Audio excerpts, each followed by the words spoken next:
Welcome to బరాబర్ అడుగుదాం. నేను సురేష్. ఇక డీటెయిల్స్లోకి వెళ్తే నిన్న ఫీజు రీఎంబర్స్మెంట్ కోసం విద్యార్థులను రోడ్డుకి ఇచ్చారు. నేడు జీతాలు మహాప్రభు అంటూ కాంట్రాక్టు ఉద్యోగులు పోరుబాట పట్టారు. రేపో ఎల్లుండో రేషన్ డీలర్లు సమ్మె సైరన్ మోగించబోతున్నారు. జనం గోడు పట్టని ఈ అసమర్థ ప్రభుత్వాన్ని బరాబర్ ప్రశ్నిద్దాం. యూరియా కోసం రైతులు రోడ్డెక్కారు. పెన్షన్ల కోసం వృద్ధులు అగచాట్లు పడుతున్నారు. ఇవాళ తెలంగాణలో చిన్న పెద్ద అందరూ రోడ్డెక్కి ఉద్యమిస్తున్నారు. పరిపాలనను గాలికొదిలేసినటువంటి ఈ పాపిష్టి పాలకుల భరతం పడదాం. 2 ఏళ్లుగా సంక్షేమం జాడేది, అభివృద్ధి అడ్రస్ ఎక్కడ? తెల్లారి లేస్తే గత ప్రభుత్వాన్ని బద్నాం చేయడం తప్ప మీరు ఊడబొడిచిందేంటి? ఇల్లు వాకిలి వదిలి జనమంతా కుట్టాడుతుంటే మొద్దు నిద్రలో జోగుతారా? ప్రజలు పీక్కు తింటున్నటువంటి రాక్షస రేవంత్ సర్కార్ను బరాబర్ నిలదీద్దాం.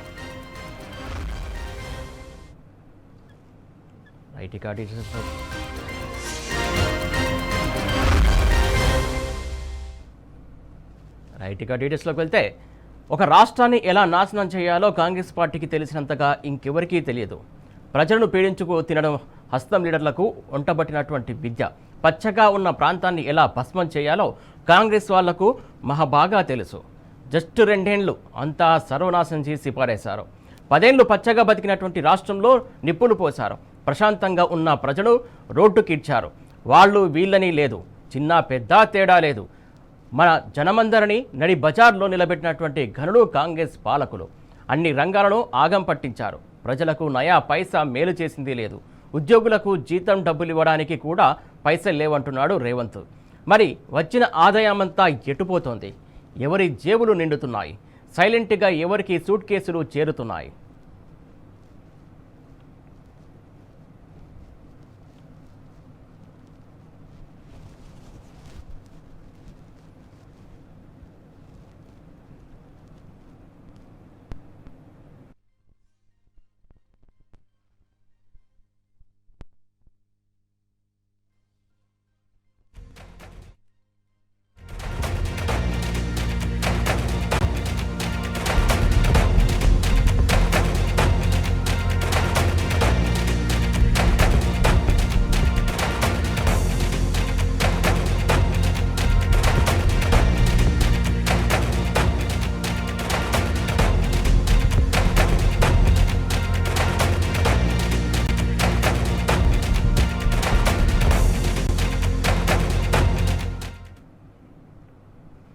మాటల ఫకీరు రేవంత్, చూసి రమ్మంటే కాల్చి వచ్చే రైఫిల్ రెడ్డి మనోడు. అడ్మార్ గుడ్డి దెబ్బతో సీఎం సీటెక్కినటువంటి రేవంత్ ఒక ఫెయిల్యూర్ ముఖ్యమంత్రి. ఇంత ఘోరమైన బఫూన్ సీఎంను బహుశా ఈ దేశం చూసి ఉండదేమో. సమాజంలోని అన్ని వర్గాలను నడి బజార్లో నిలబెట్టినటువంటి గనుడి ఈయన. నిన్న ఫీజు రీఎంబర్స్మెంట్ కోసం విద్యార్థులను రోడ్డుకిచ్చాడు. నేడు జీతాలు మహాప్రభు అంటూ కాంట్రాక్టు ఉద్యోగులు పోరుబాట పట్టారు. రేపో ఎల్లుండో రేషన్ డీలర్లు సమ్మె సైరన్ మోగించబోతున్నారు. నేటి అర్ధరాత్రి నుంచి ఆరోగ్యశ్రీ సిబ్బంది ఉద్యమించబోతున్నారు. యూరియా కోసం రైతులు, పెన్షన్ల కోసం వృద్ధులు, సమస్యలపై అంగన్వాడీలు, ఇలా ఒక్కరని కాదు ఒక్కొక్కరిగా అందరినీ వీధుల పాల్చేసినటువంటి గనులు కాంగ్రెస్ పాలకులు.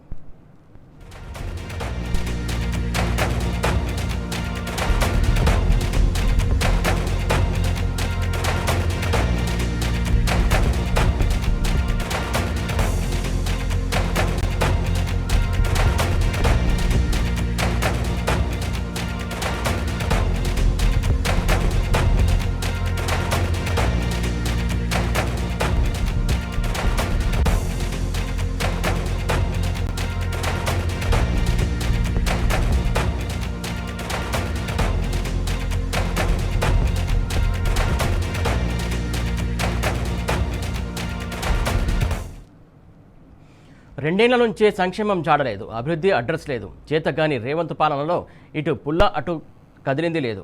కూలగొట్టడం తప్ప నిలబెట్టడం తెలివి విధ్వంసం పాలన ఇది. తెల్లారి లేస్తే గత ప్రభుత్వాన్ని బద్నాం చేసి పబ్బం గడుపుకోవడం తప్పించి ఈ కాంగ్రెస్ పాలకులు 22 నెలలుగా ఊడబొడిచిందేంటి? ఒక ప్రాజెక్టు కట్టారా? ఒక పథకం తెచ్చారా? ప్రజా సమస్యల్ని పట్టించుకున్నారా? ప్రజల గోస చూసారా? జనం కన్నీళ్లు తుడిచారా? కనీసం ఎలా ఉన్నారని అడిగారా? ఎంతసేపు దొబ్బి తినడమే తప్ప జనం కడుపు చూసారా? ఆఖరికి ఆడబిడ్డలు కూడా రోడ్డెక్కి కొట్లాడుతుంటే అయ్యో పాపం అనిపించలేదా? మీ గుండెలు అంతగా కొయ్యబారిపోయాయా? జనమంతా వీధి పోరాటాలు చేస్తుంటే బురదలో బోర్ల జంతువుల్లా మొద్దు నిద్రపోతారా? కొంచెమైనా సిగ్గనిపించట్లేదా?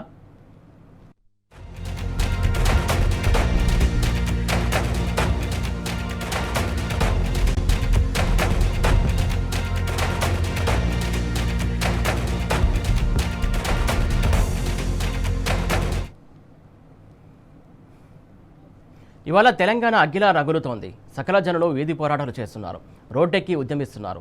కాంగ్రెస్ సర్కారు నిరంకుశ వైఖరిపై రాష్ట్రమంతటా నిరసనలు మిన్నంటుతున్నాయి. సమాజంలోని అన్ని వర్గాలు రోడ్డెక్కుతున్నాయి. నాడు స్వరాష్ట్రం కోసం సకల జనుల సమ్మెతో ఉద్యమించినటువంటి తెలంగాణ సమాజం ఇప్పుడు రేవంత్ సర్కారు దమన నీతి మీద మహాసమరం చేస్తున్నది. కాంగ్రెస్ సర్కారు చేతకానితనాన్ని ఎక్కడికక్కడ జనం ఏకిపారేస్తున్నారు. అయినా సరే చెవి మీద పేను పారినట్టే ఉంది కానీ ఈ రాక్షస పాలకులకు